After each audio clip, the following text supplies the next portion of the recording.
પ્રીતિબેન નિલેશભાઈ.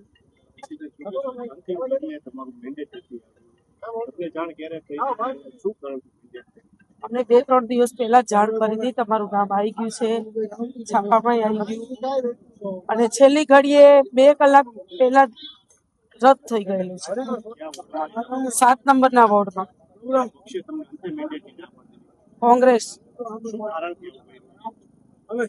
હવે એ લોકોને શું કારણ એ કઈ ખબર નથી. અમને બપોરે ઓફિસે ગયા ને ત્યારે ના પાડવામાં આવી છે કે બસ હવે તમે આ હંકેલી લો. ત્યાં જે હશે ભાઈ એને કીધું હશે.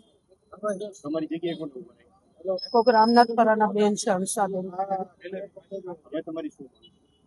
બસ મારી કઈ માંગ નથી. હવે અમારે કોઈમાં કઈ રહેવું નથી અને આપણે કઈ કોઈ જોડે ઓલું કરવું નથી. અમને ધમકી ભર્યા ફોન આવેલા છે. એ કોઈ નામ નથી પણ રાતે 1:30 વાગે આવ્યો હતો કે તમે પાછું ખેંચી લો, નહીં તો નહીં મજા આવે. એ કોઈ બુથમાં તમારું વોટ નહીં પડવા દો, એ મારી ગેરંટી છે. હવે કોને કરે એ ખબર નથી.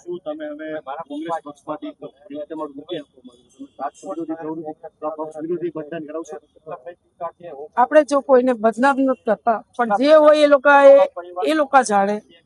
બાકી આ રીતના પક્ષ નથી ફોન આવેલો છે. મારું નામ નિલેશભાઈ ગુહેલ.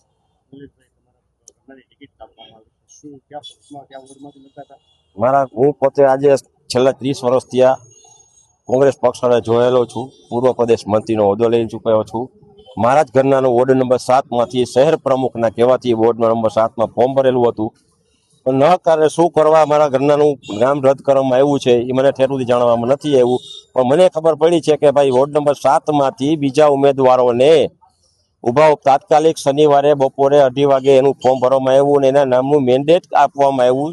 મને એમ કહેવામાં આવ્યું તમારા ફોર્મમાં 36 છે, જો મારા ફોર્મમાં 36 રહી ગઈ હોય તો શુક્રવારે જ્યારે મેં ફોર્મ ભર્યું મારા ઘરનાનું કોંગ્રેસ પક્ષમાં વોર્ડ નંબર 7 માંથી, તો ચૂંટણી પંચે ફોર્મ સ્વીકારે નહીં, તો ત્યારે એમ કીધું તમે કાલે દેવા આવજો. ચૂંટણી પંચે મારા ઘરનાનું ફોર્મ સ્વીકારી લીધું છે. મારી પાસે બધા ડોક્યુમેન્ટ છે, જે માગે કે ઘટતું નથી. જ્યાં હું કહું છું ભાઈ ઘટતું હોય તો કેવું, હજી એ પૂરું કરી દઉં. બરોબર. હવે પક્ષે મારી ઘરનાની ટિકિટ કાપી છે.